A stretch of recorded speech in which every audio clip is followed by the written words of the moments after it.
Druženjem banovićkih pisaca i učenika Mješovite srednje škole Banović obilježen je 21. mart, Svjetski dan poezije. Govorilo se o značaju i ulozi pjesništva danas, a recitovani su i stihovi iz dijela domaćih pjesnika.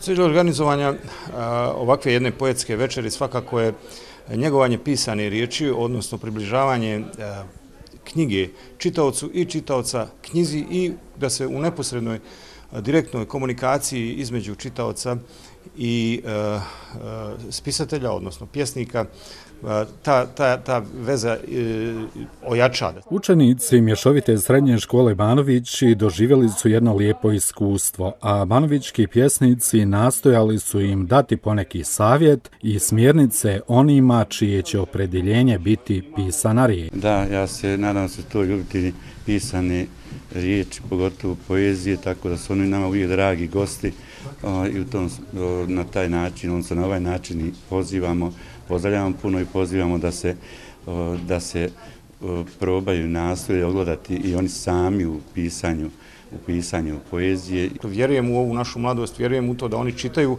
i želim im da se odvaže i da slobodno pišu, da iznesu svoja osjećanja i da ih povjere papiru i drugima na sud. Svjetski dan poezije UNESCO je proglasio 21. marta 1999. godine s ciljem promocije čitanja, pisanja, objavljivanja i proučavanja poezije širom svijeta. Večer poezije u Banovićima zajednički su organizovali Centar za kulturu i informisanje i javna biblioteka.